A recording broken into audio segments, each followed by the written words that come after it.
दोस्तों, आज की वीडियो में हम आपको एक हिंदू लड़की का ऐसा वाकया बताने वाले हैं जो एक बार रात के वक्त गलती से एक मुस्लिम घर में दाखिल हो गई। उस वक्त घर में एक मुस्लिम लड़का अकेला था। लड़की को देखकर वो उसे अपने घर के अंदर ले गया और फिर अंदर जाकर उन दोनों के साथ में जो हादसा हुआ जानकर आप भी हैरान रह जाओगे। इसीलिए आज का वीडियो आप सभी के लिए बहुत ही खास है। दोस्तों, कहा जाता है गुजरात के अहमदाबाद में एक हिंदू लड़की थी जिसका नाम सीमा था। वो हर रोज अहमदाबाद के किसी कॉलेज में अकेले पढ़ने के लिए जाया करती थी। सीमा जिस कॉलेज में पढ़ती थी उसी कॉलेज में उसका बाप भी एक डिपार्टमेंट का इंचार्ज था। एक दिन की बात है, सीमा अपने कॉलेज में पढ़ने के लिए गई, मगर उस दिन एक्स्ट्रा क्लास होने की वजह से सीमा को कॉलेज में ही शाम का वक्त हो चुका था। और जब उसकी छुट्टी हुई तो उस वक्त उसने देखा कि आसमान में बादल गरज रहे हैं और बिजली चमक रही थी। यानी कि सीमा जब तक कॉलेज से बाहर आई तब तक बाहर का मौसम बहुत ही ज्यादा खराब हो चुका था। ये देखकर सीमा बहुत घबरा गई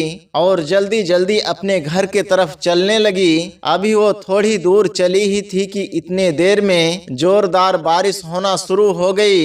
यानी कि बहुत ही ज्यादा तूफानी बारिश होना शुरू हो गई थी। ये देखकर हर कोई पनाह की तलाश में इधर उधर भागने लगा था, क्योंकि एक तो तेज बारिश हो रही थी और दूसरी ओर बारिश की वजह से ठंड भी बढ़ने लगी थी और साथ ही साथ आसमान से गिरने वाले ओले लोगों को सर पर बरसने लगे थे। इस वजह से सीमा भी बारिश से बचने के लिए इधर उधर भागने लगी। सीमा बारिश में भीग चुकी थी, इसीलिए अब सीमा का जिस्म ठंड की वजह से कांपने लगा था। लेकिन इस भयंकर मौसम में वो नहीं जानती थी कि उसको आसरा कहां पर और किसके घर पर मिलेगा। इतने देर में ही सीमा ने देखा कि बारिश और ज्यादा तेज हो गई और साथ ही साथ अंधेरा भी बढ़ने लगा था। इसलिए सीमा भागते भागते एक दरवाजे पर पहुंची और जाकर दरवाजे को खटखटा दिया। थोड़ी ही देर में उस घर से एक नौजवान लड़का बाहर निकला। उसने देखा कि उसके दरवाजे पर एक खूबसूरत लड़की खड़ी है जो बारिश में पूरी तरह से भीग चुकी है और ठंड की वजह से पूरा जिस्म उसका कांप रहा है। ये देखकर फौरन ही वो लड़का सीमा को लेकर अपने घर के अंदर चला गया। फिर वो लड़का सीमा से कहने लगा कि जब तक ये बारिश ना रुक जाए तब तक वो यहीं पर यानी कि उसी के घर में वो रुकी रहे। उसके बाद लड़का और लड़की में आपस में बातें होने लगी। दोनों में बातचीत हुई तो पता चला कि वो लड़का भी उसी कॉलेज में पढ़ता है जिस कॉलेज में सीमा पढ़ रही है। उस लड़के का नाम आसिफ है और वो एक मुसलमान है और वो उस शहर में अकेला ही रहता है। यानी कि आसिफ दूसरे शहर से था और वो यहाँ पर रहकर पढ़ाई को पूरा कर रहा था, इसीलिए वो यहाँ पर किराए का मकान लेकर रह रहा था। उसके पास सिर्फ यहाँ पर एक कमरा, बरामदा और बाथरूम था। फिर थोड़ी देर के बाद बातचीत करने के बाद आसिफ ने सीमा को अपने कमरे में आराम करने के लिए कहा। उसने देखा कि सीमा का जिस्म अभी भी ठंड की वजह से कांप रहा था, इसीलिए आसिफ ने एक हीटर लाकर सीमा के पास में रख दिया और फिर कहा जब कमरा गर्म हो जाएगा तो हीटर को वो बंद कर देगा। इतना कहकर आसिफ कमरे से बाहर आ गया और आकर वो बाहर में बैठ गया। उसके बाद थोड़ी देर तक तो सीमा बिस्तर पर बैठी कांपती रही, मगर जब कमरा थोड़ा गर्म हुआ तो सीमा थकान की वजह से बिस्तर पर लेट गई और लेटते ही उसके आंखें लग गई, यानी कि वो वहीं पर सो गई। उसको नींद आ गई। थोड़ी देर के बाद आसिफ ने यह सोचा कि शायद कमरा गर्म हो चुका होगा, इसीलिए वो उस हीटर को उठाकर बाहर लेकर आएगा। बस यही सोचकर आसिफ उस कमरे के अंदर चला गया जिस कमरे में सीमा सो रही थी। आसिफ जैसे ही हीटर लेने के लिए कमरे में दाखिल हुआ तो उसने देखा कि वो लड़की गहरी नींद में सो रही है। सीमा सोती हुई आसिफ को बहुत सुंदर लगी, बहुत खूबसूरत लगी। उसको ऐसा लगा कि कोई जन्नत से परी आकर सो रही हो। ये देखकर फिर जल्दी से आसिफ ने वो हीटर को उठाया और वो फौरन ही उस कमरे से बाहर निकल गया और बाहर आकर वो बैठ गया। मगर अब आसिफ को शैतान गुमराह करने लगा था, यानी कि शैतान अब आसिफ को बहकाने लगा था। और यही नहीं, अब शैतान आसिफ के दिमाग में उस लड़की को बहुत ही खूबसूरत बनाकर दिखाने लगा था। अब इधर थोड़ी देर के बाद में सीमा की आंखें खुल गई, यानी कि सीमा नींद से जाग गई। जब वो अपने आप को बिस्तर पर लेटे हुए पाया तो सीमा घबरा गई और हड़बड़ाकर उठ गई और फिर वो खौफ के आलम में कमरे से निकलकर बाहर भागने लगी। मगर वो जब कमरे से बाहर निकली तो उसने देखा बाहर वो लड़का बेहोशी की हालत में पड़ा हुआ है। ये देखकर सीमा और भी ज्यादा घबरा गई और डर के मारे अपने घर के तरफ भागने लगी। फिर सीमा घर में जाकर सीधा अपने बाप के गोद में अपना सर रख दिया और रोने लगी और फिर उनको सच सच सब कुछ बता दिया कि किस तरह से वो बारिश में फंस गई थी और फिर किस तरह से वो बारिश से बचने के लिए एक लड़के के दरवाजे पर पहुंची थी। और फिर उसके साथ में जो कुछ भी हुआ सब कुछ उसने सच सच अपने बाप को बता दिया।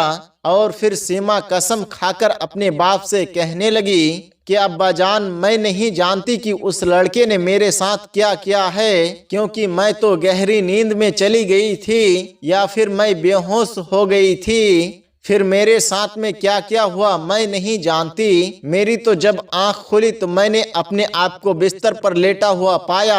ये देखकर मैं हड़बड़ा कर उठ गई और फिर अपने घर के तरफ भागने लगी। जब मैं कमरे से बाहर निकली तो मैंने देखा कि बाहर वो लड़का बेहोशी की हालत में पड़ा हुआ है। इतना कहकर फिर सीमा फूट फूट कर रोने लगी। ये सुनकर सीमा का बाप गुस्से से लाल हो गया और वो फौरन ही उस घर के तरफ दौड़ पड़ा जिस घर में सीमा रात को रुकी थी।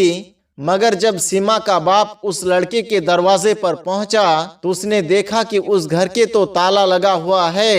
ये देखकर सीमा का बाप और भी ज्यादा घबरा गया और फिर उस लड़के की तलाश करने लगा।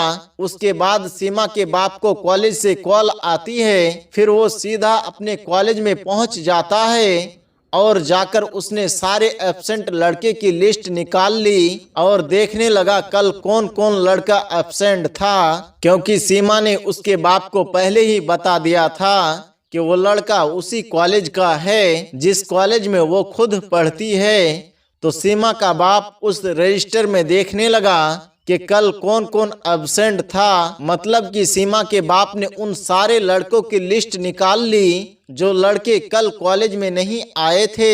लिस्ट को देखकर उसको मालूम चला कि कॉलेज का एक लड़का शहर से बाहर गया हुआ है और एक लड़का है जो इस वक्त हॉस्पिटल में एडमिट है, यानी कि अस्पताल में भर्ती है। उसके बाद सीमा का वो बाप सीधा उस हॉस्पिटल में पहुंचा जहां पर वो लड़का एडमिट था। सीमा का बाप उस वक्त बहुत गुस्से में था और वो उस लड़के से बदला लेना चाहता था, इसीलिए वो जल्दी जल्दी हॉस्पिटल में पहुंचा और जाकर उस लड़के के बारे में पता करने लगा।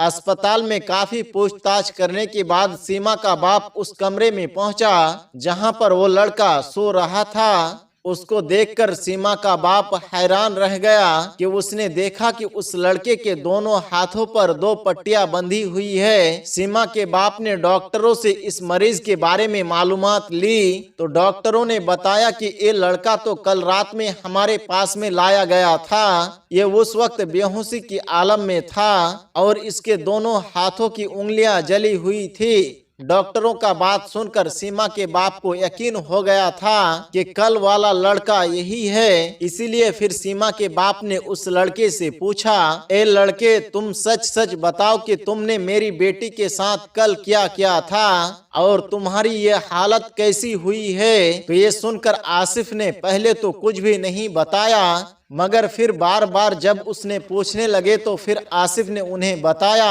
कि कल रात को बहुत ही तेज बारिश हो रही थी। उस भीगती हुई लड़की को जब मैंने अपने दरवाजे पर देखा तो लड़की वैसे तो बहुत ही खूबसूरत थी, वो उस बारिश में पूरी तरह से भीग चुकी थी, इसीलिए वो आसरा लेने के लिए मेरे दरवाजे पर आई थी। मैंने देखा कि उस वक्त वो लड़की ठंड से कांप रही थी, इसीलिए मैंने फौरन अपने कमरे में ले जाकर उसे बैठा दिया और यही नहीं, एक हीटर भी उसके पास में लाकर रख दिया। जब थोड़ी देर के बाद में कमरा गर्म हो गया तो मैं उस हीटर को लाने के लिए कमरे में दाखिल हुआ तो उस वक्त मैंने देखा कि वो लड़की सो रही थी, यानी कि उस लड़की को नींद आ गई थी। वो लड़की सोई हुई मुझे जन्नत की हूर जैसी लगी। फिर मैंने जल्दी से हीटर को उठाया और कमरे से बाहर आकर मैं बैठ गया, मगर अब शैतान मुझे बहकाने लगा था, जिसकी वजह से मेरे दिमाग में गंदे गंदे ख्याल आने लगे। मैं बेचैन होने लगा था, लेकिन तभी मेरे दिल ने मुझसे कहा कि अगर तुम बुरा करोगे, अगर तुम किसी के साथ में गलत काम करोगे तो कल कयामत के दिन तुझे जहन्नम की आग में जलना पड़ेगा, जो इस दुनिया की आग से 70 गुना ज्यादा भयंकर है। इसीलिए पहले तुम इस दुनिया की आग का मजा चख लो। इसीलिए मैंने अपनी दिल की बात को मानते हुए अपनी उंगलियों को आग के हवाले कर दिया, यानी कि मैंने अपनी उंगलियों को उस हीटर में डाल दिया और अपने जिस्म को आग का मजा दिखा दिया और अपने नफ्स से कहने लगा, अगर तुझ में इस आग को बर्दाश्त करने की ताकत है तो फिर तुम ये गुनाह कर लो। इसी वजह से जब जब मेरे दिमाग में गंदे गंदे ख्याल आए तो मैंने अपनी उंगलियों को आग के हवाले करना शुरू किया और अपने नफ्स को आग का मजा चखाने लगा। आग की तपिश देखकर मेरे नफ्स गलत काम करने से रुक गई, लेकिन आखिरकार मैं बेहोश हो गया।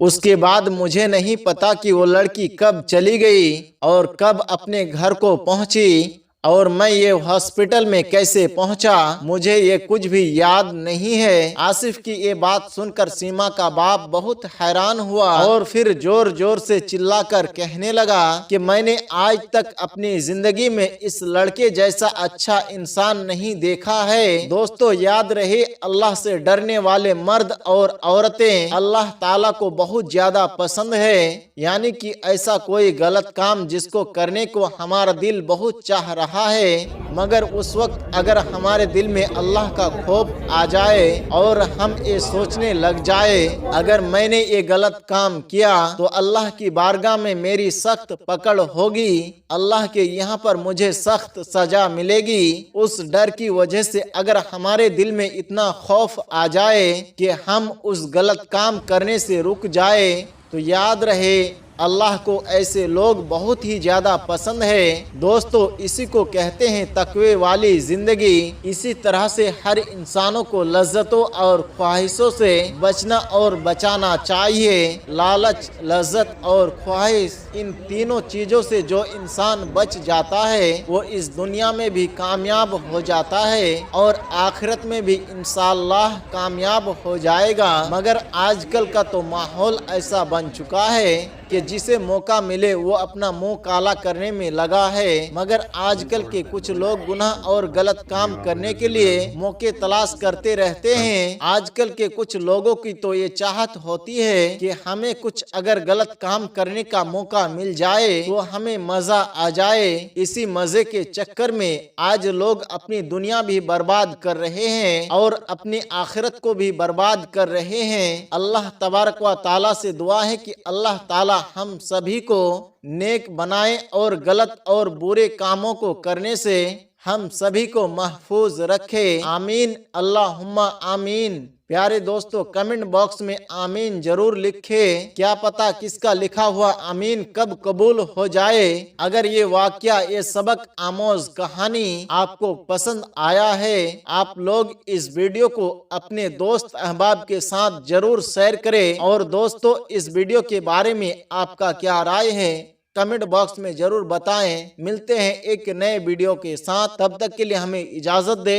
अस्सलाम वालेकुम व रहमतुल्लाह।